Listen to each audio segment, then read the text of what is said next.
Magandang araw po, si Yaring Platero po. Ito po ay dalawa sa ating mga ginawang wedding ring, dalawang pares na wedding ring.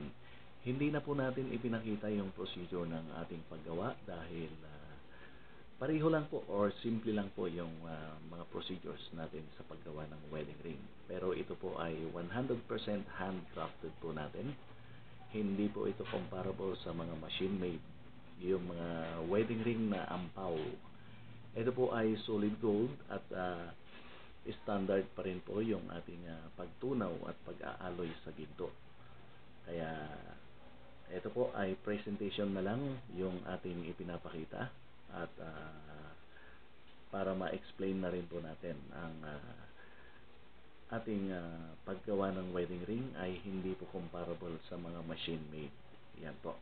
Hindi rin po cast jewelry or hindi minold sa wax. Ito po ay handcrafted po natin mula pagtunaw hanggang matapos. Yan po. So, ito pong isa ay all the way from Bacolod City. Nagpunta po yung ating customer dito para magpagawa ng wedding ring. Ito po ay standard 14 carats yellow gold.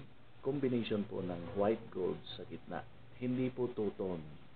Ito po ay dalawang klaseng ginto ang tinunaw natin. Isang yellow gold at saka white gold. So, white gold po yung kanyang nasa gitna. At ang ginawa po natin ay semi-comfort fit. Yan po ang ipinagawa sa atin ng customer mula sa Bacolod City. Ito naman po ay customer po natin dito sa Metro Manila. Solid 14 carats yellow gold at ilagyan natin ng design. Yan po. Pati yung atin pong pang-design ay handcrafted po yan. Solid standard 14 carats yellow gold. Hindi po tayo gumagawa ng mga ampaw na mga wedding ring. So ito po ay mga solid gold at handcrafted. Pinupukpok, pinipitpit.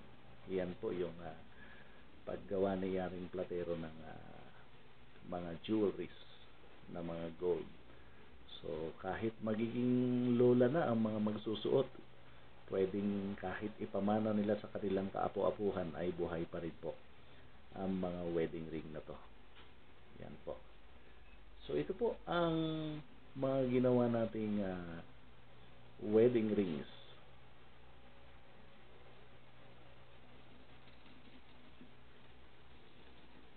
Pareho pong ito rin ay semi-comfort fit. Yan po. Yung pong ilalim ay hindi po wala po siyang matalim na mga gilid. Yan po. Ganyan po tayo gumawa ng wedding ring. Kapag comfort fit po, kailangan mas makapal yung kanyang gold.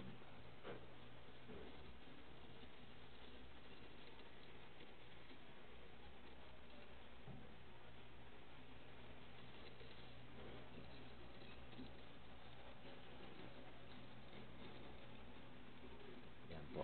Iniikot na lang natin ng ating kamay dahil kinukuhanan natin mismo dito sa ating bench kung saan tayo nagtutunaw ng ginto.